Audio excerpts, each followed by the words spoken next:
the Japanese proclaimed atomic bombs unendurable. 3 days after the second bomb was dropped, on August 12, 1945, the Japanese government surrendered unconditionally. Winston Churchill estimated that the lives of 1 million Americans and 250,000 British soldiers and sailors had been saved by this sudden shortening of the war. Statements of different aspects came from leaders who deplored employment of such a bomb. Solemnly aboard the Missouri, the Japanese signed the surrender documents. Advent of peace was signal for unrestrained rejoicing, but true and permanent peace was still to be accomplished, and atomic energy was a prime factor in the pattern of all negotiations. What is the atomic bomb? What is this new and terrifying source of power which has intruded itself into the life and thoughts of each citizen?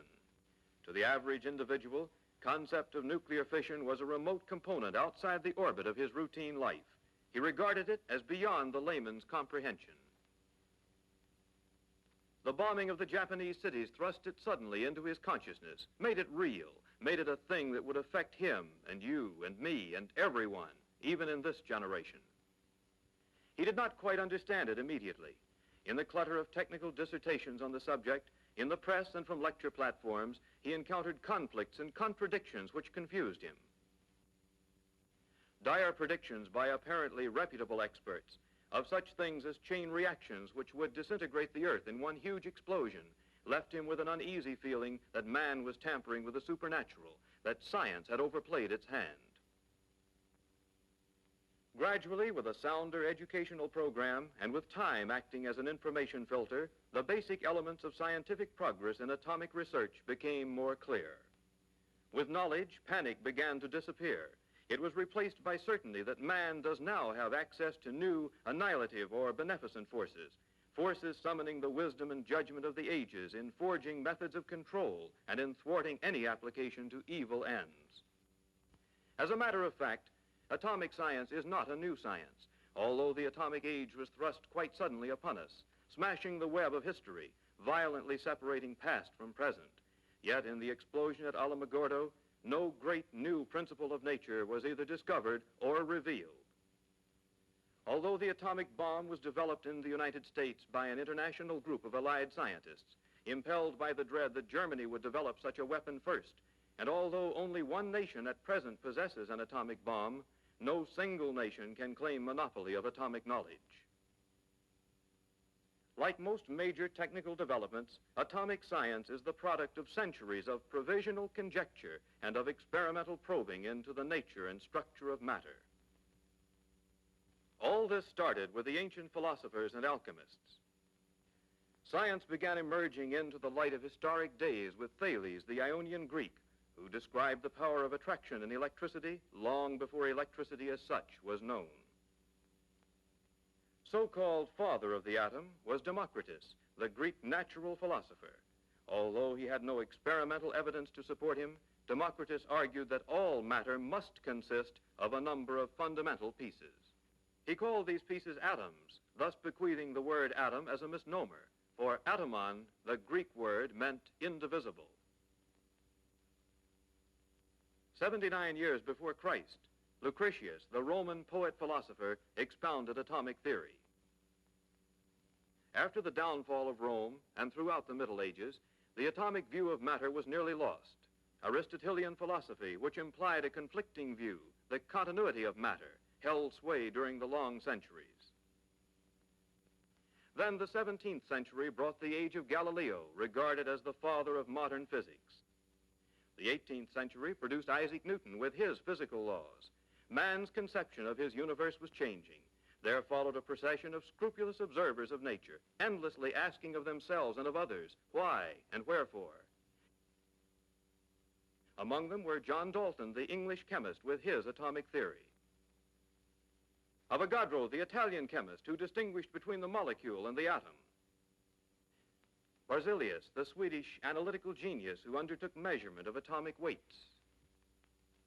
Michael Faraday of Irish extraction, the great exponent of experimental science. James Clerk Maxwell, Scottish physicist, stating that atoms were the foundation stones of the universe. Lord Kelvin, practical English genius, who systematized knowledge of mechanics, electricity, and heat in formulation of the laws of energy. Mendeleev, the Russian teacher, discoverer of the periodic system of the elements, who opened new vistas of atomic knowledge. Röntgen, German professor, whose discovery of X-rays provided for science a revolutionary tool.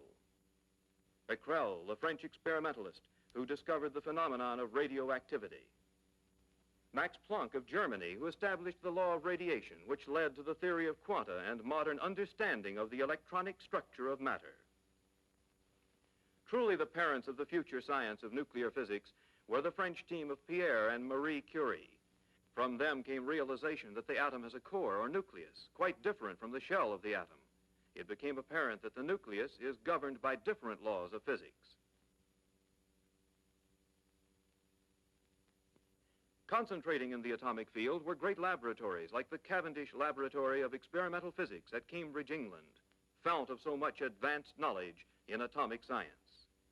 Here worked Sir J.J. Thomson, who in 1897 discovered the electron, and his pupil, that giant of atomic exploration, Lord Rutherford, from whom first notions of the proton came, and who discovered and named the proton.